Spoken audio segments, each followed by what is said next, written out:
Hey guys and gals, Mike Perlman here for Techno Buffalo, unboxing the BlackBerry Torch 9850 for Sprint. This is the all-touch BlackBerry that I have waited for quite some time to get my hands on. It is so big to me that it is bigger than two people on a bicycle. Stay tuned for my full unboxing coming up after the break.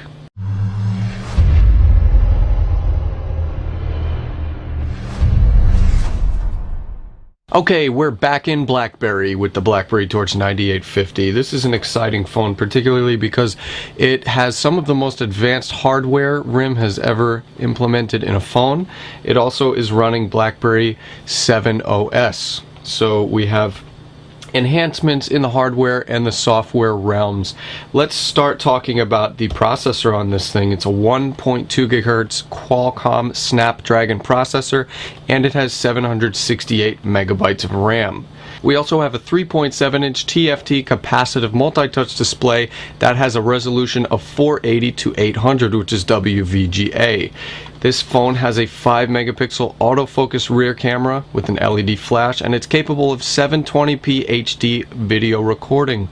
We have Wi-Fi B, G, and N, Bluetooth 2.1 plus EDR. There's NFC support on this bad boy as well. This phone has a 1230 milliamp battery, and well, rather than me just spouting off specs and teasing you by taking the cover off ever so slowly, let me just jump into this bad boy.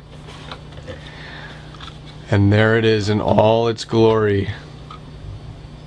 The BlackBerry Torch 9850. It is actually a beautiful looking phone in my opinion, and I'm going to compare that here to my iPhone 4. Okay, let's take its clothes off here and go skinny dipping.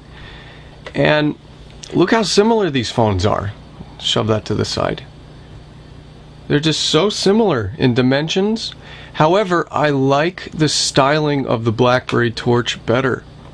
I think aesthetically it's more pleasing. I love these gunmetal, shiny gunmetal accents here, and I love the thinness of this phone.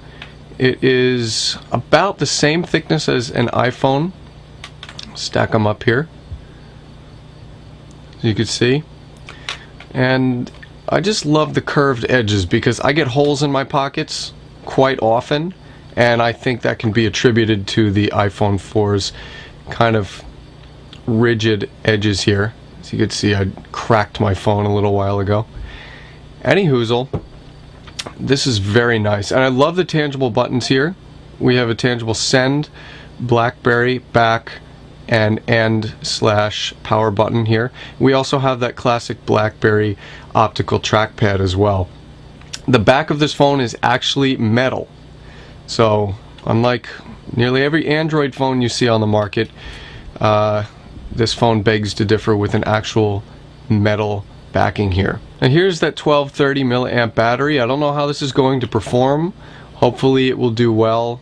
It's kind of on the light side. There's 4 gigabytes of external storage via a micro SD card slot, and this is the latch to pull the SIM card down.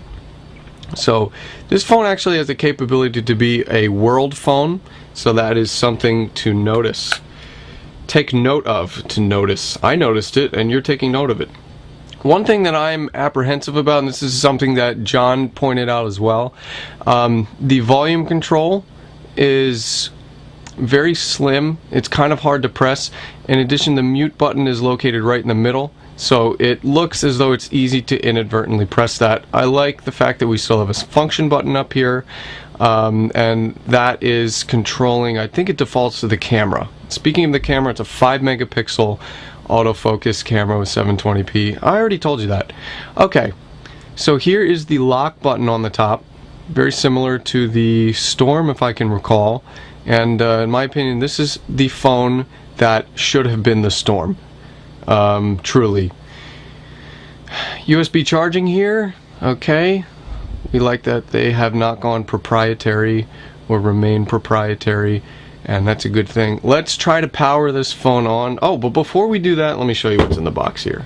Oh my gosh, my mind's all over the place. These creative types, their brains work in such sordid ways. We have a getting started guide here. Okay, so here's recycling for phones and batteries. we have a Connect Me, how to connect to the BlackBerry desktop software. Okay, I missed the BlackBerry desktop software.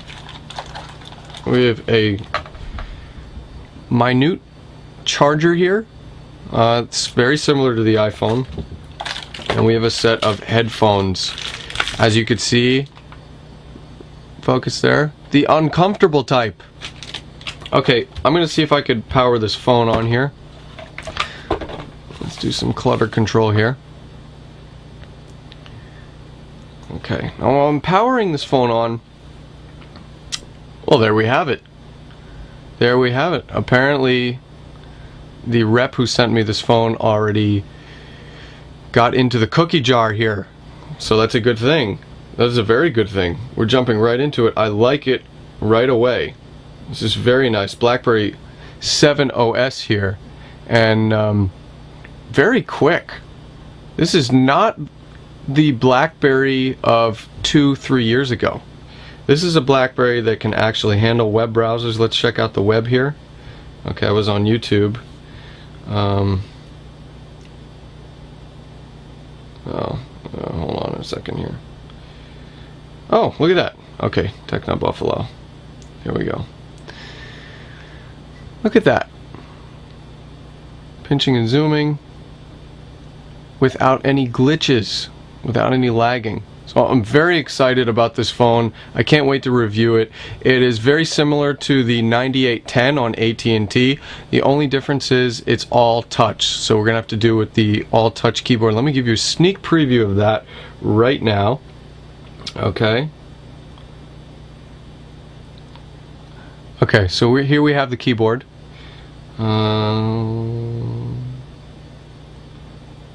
Okay. Let's turn it the other way. I will say I might miss the physical keyboard. I'm not exactly sure, but we're just going to have to find out in my full review of the BlackBerry Torch 9850 for Sprint. $200 after a $100 mail-in rebate. This phone looks like one of the hottest options on Sprint's network, especially if you are a fan of RIM. This is the time to revitalize your love of BlackBerry. Be sure to go to technobuffalo.com for more on this phone and my full review coming up eventually. Thank you so much for tuning in, fellow Buffalo herders, and I will see you guys later.